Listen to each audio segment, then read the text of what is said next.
Iceland 1-0 winners over England as they shock the Three Lions at Wembley just a week out from the start of the Euros. For more on this one, let's welcome into the show Frank Leboeuf, Nedum, Onuoha, and our James Olley, who was actually at Wembley for this. James, you were there live. Your reaction to what you just witnessed?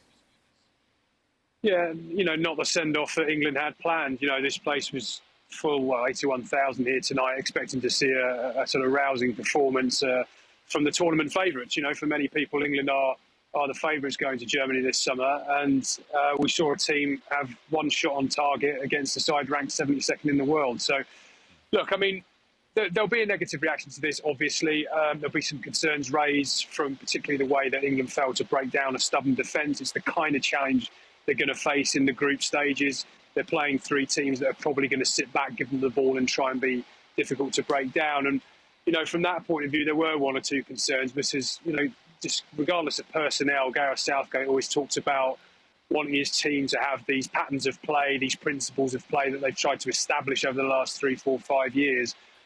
We didn't really see that tonight. I think in mitigation, there are obviously a lot of players who are trying to get up to speed. I think there's probably quite a few who are just trying to make sure they didn't get injured. The one thing about naming the squad yesterday is that everybody kind of knows where they stand today. So the players know they're on the plane. I think you saw one or two brighter performances from maybe Gordon and flashes of quality from Cole Palmer, because those two players in particular know they're not going to get into the starting 11. So there needs to be a bit more from them. But as for the rest of them, there wasn't a lot to recommend them tonight. And really, there are concerns, but there's another week's training to come. The intensity will be there in that first game. And you just got to hope that they can sort of put this behind them and not worry about the fact that they don't really have much momentum going into the tournament.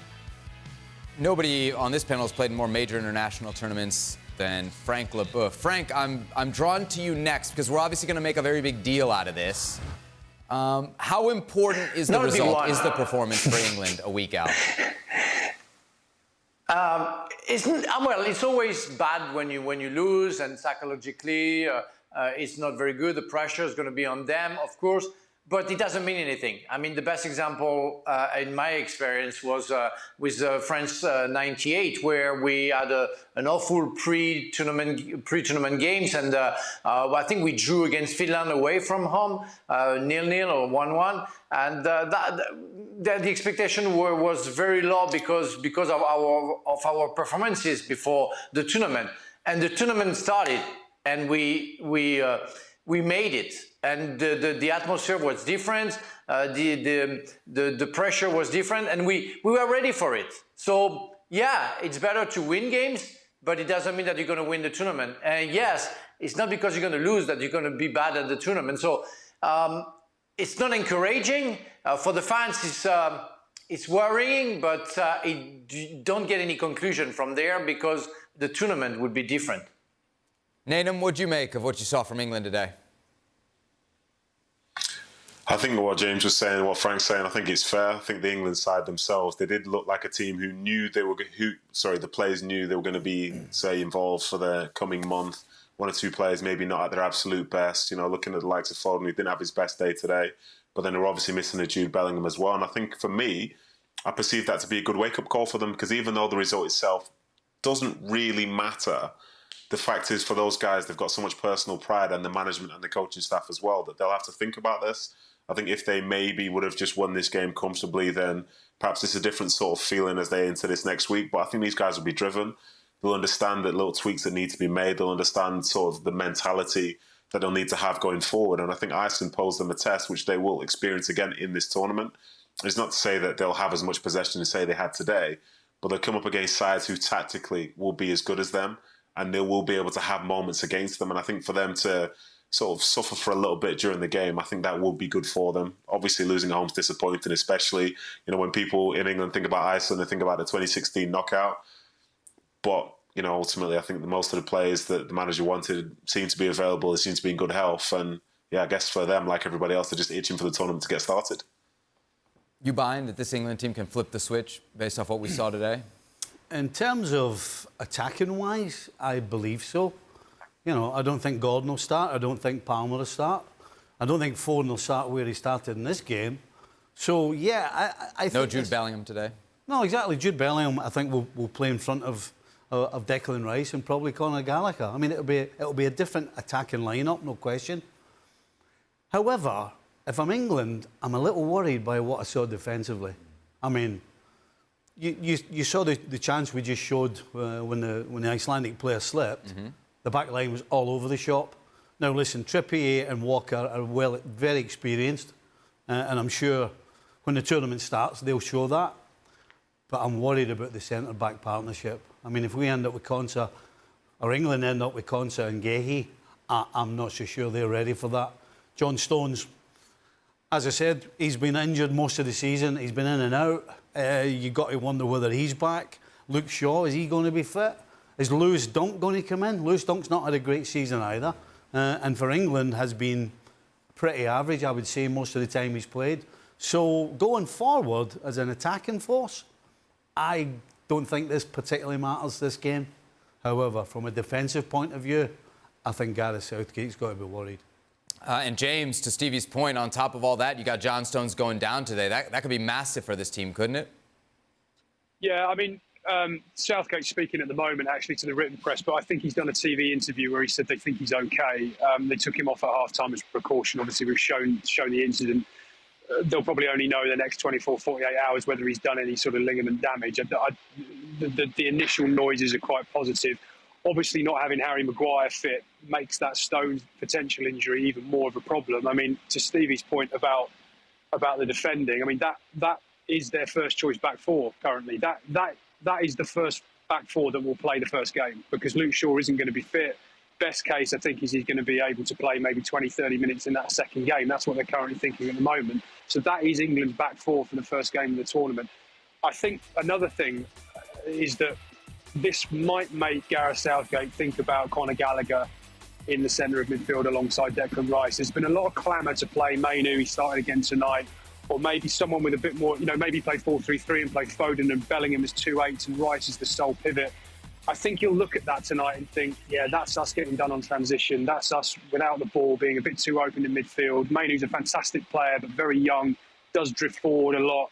When England lose the ball, you're asking Rice to cover an awful lot of ground and try and protect that back four as much as possible. And I just feel it felt significant that Conor Gallagher didn't play at all tonight. I think they're resting him for that first game. And knowing Gareth a little bit, I think he's kind of obsessed with the balance of the team. And, people talk about Foden, Saka, Kane, Bellingham, all these attacking players that England got, Gordon, Palmer, how can we shoehorn them all in? I think that graphic there, that's why I think he may well suggest, look, Conor Gallagher he helps set the press, he helps give us a bit more balance, and it means Rice can maybe go and affect the game a little bit more, as we've seen him do really well for Arsenal this season when he's been playing slightly further forward. And that just with Foden, Bellingham, Saka, Kane, that front four, it gives those four a bit more of a licence to know they can go and commit players and take players on. And I just think that the way they conceded that goal tonight might just make him think Gallagher's the one that just gives us the balance. Might not be the popular choice, but it might be the sensible one. Nedum, Bellingham aside, because obviously wasn't available today, but of the guys who didn't start today, who would you put in the England starting lineup to generate the type of changes you might want to see compared to what we saw tonight in this 1-0 defeat? That's a great question. I think there's been lots of interest for people saying they want to see Foden and Bellingham playing together. But as James was saying there, in terms of getting hit in transition, there'll be so much space for someone like Rice to try and cover. And interestingly, we'll see Gallagher potentially playing in around that sort of 6 area, but he's more of an 8 to me. And I don't know how good he would be in terms of being patient enough to always be on the sort of the safer side of the ball as such. But yeah, I'm not sure. I think Saka will probably start. I think his position on that right-hand side is pretty set. If that's the case, then Foden will probably go out onto the left. And it's a shame because I think whenever he plays across the front line, that, to me, is his least effective position as such because it almost makes him a bit too one-dimensional at times. But yeah, hopefully further down the road, maybe Shaw will be fit and available. But the changes are minimal. And I think, again, as you look at it today, you could see certain patterns of play that were good. But it's interesting because Southgate, he's changed his sort of philosophy in terms of bringing people in who he just trusts and knows. Because now he's got youngsters in there, he's got a Mainu in there, he's got a Wharton in there. These are guys that aren't just experienced on the international level. I think the two of them combined have played less than 100 league games together, or club games in total. So it's going to be interesting for him to see what he goes for. And I think the balance is going to be vitally important because everyone wants to see England in the ascendancy. But these teams at this competition, they can hit you in transition, as we saw today. So England fall 1-0 against Iceland at Wembley. They're in Group C for the upcoming European Championship. Should be a pretty interesting group for the English. England, Denmark, Serbia, and Slovenia. England, very heavy favorites, as the odds makers have them 1-50 to advance. Remember, even some third-place teams will advance out of these groups. Frank, is there any chance that England doesn't win this group? I know you love Denmark. Didn't you have them in the World Cup final or World Cup semi a couple of years ago? Well, there is no doubt that England can go through. As you said, even the fourth third of the group can be qualified or will be qualified. So I don't see. And as I think Nedum just said at the beginning of the show, it's going to be a wake-up call. You know, if you don't give 100%, if you're not sure about your football, if you're not well balanced, and it's why I think Gallagher is going to start, because Rice needs somebody to help him in the middle of the park in order to compensate the weaknesses that they have at the back. I'm pretty sure that they're going to win and get the first spot in that group stage, because they are much stronger than any other team, even Denmark. You agree, Stevie? Yeah. No way they don't finish first? No. Even after what we saw today? Honestly. Even after what we saw today? Well, Iceland didn't even qualify for this tournament. Let's be honest, right? I'll sit here all day and talk to you about the back line. And from that point of view, if they defend the way they did today, then they can lose goals. But you've got to look at the other side of the ball. The other side of the ball is going to make up for what they lack defensively. And again, it's the balance between leaving holes and having or deciding that you're going to go all out and just outplay teams and score lots of goals. But that's not what Southgate does. But if you can't beat Denmark, Slovenia, and Serbia with the front four that we've shown on here, come on, seriously. James, what do you suppose the reaction will be from around England, not just to this result, the performance, but specifically for Gareth Southgate, who seems to be kind of the place where all the criticism comes to lie at the end of the day? Yeah, well, it's because, these fans see these players perform week in, week out at the very highest level for their clubs. And, you could argue you've got the player of the year in England in Phil Foden, the player of the year in Spain in Jude Bellingham, and maybe the player of the year in Germany in Harry Kane, all in one team. And they don't necessarily see the same, it doesn't generate the same excitement, the same kind of dynamism when they play for England. And, that's always been the criticism of Gareth, is that I think he had an innate conservatism that's come from his experience as a player. He knows that England's tournament history prior to him taking over has not been great. They've obviously only ever won the one tournament in '66. And for years, the patterns have been familiar. England have played within themselves in tournaments. They've often looked tired. They've not been able to control the ball well enough. They kind of lose the midfield battle. And Gareth's really transformed and redefined the England team in his 8 years. But the last question that he really has to answer is, now that they're a different entity, now they are a team that can go and take a tournament, you feel, by storm. They've got these players. They don't need to be scared of their own shadow, but, cowed by their own history anymore. Can he be that manager who can go and put this team on the front foot and really take a tournament by the scruff of the neck? And when they play like this, it just starts to reinforce those doubts that people have about him at the back of their minds. And I was saying to someone earlier, actually, I went up to Newcastle to do the other game, the Bosnia game on Monday.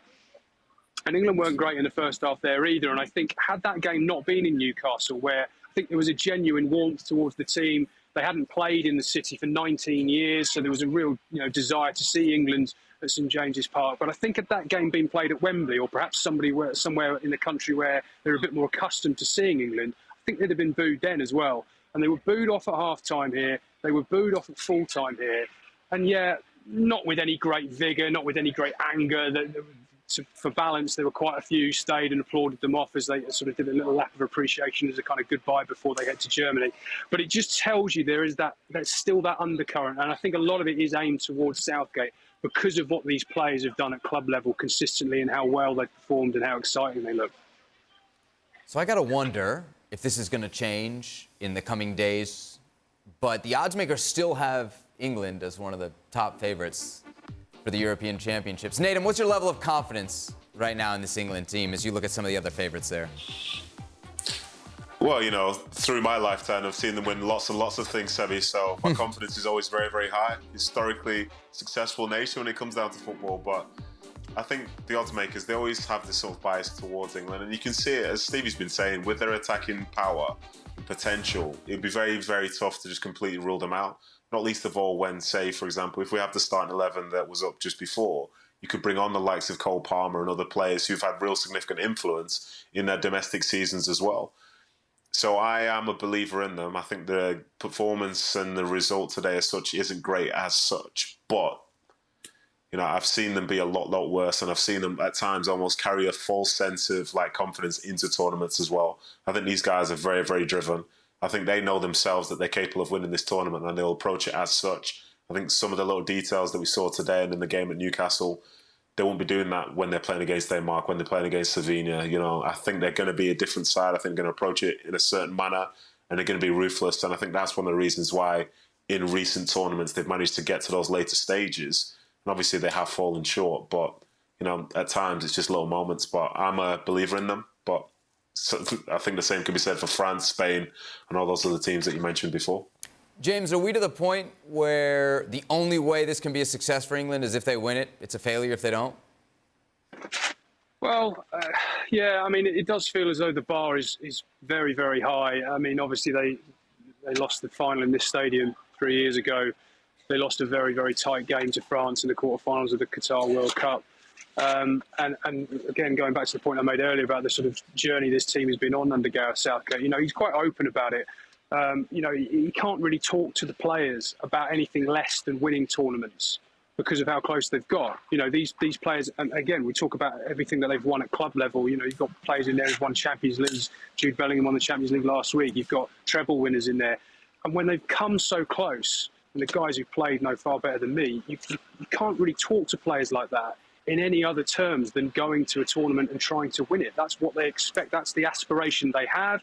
That's the aspiration they expect the manager to have and the coaching staff, and it's all got to be geared towards that.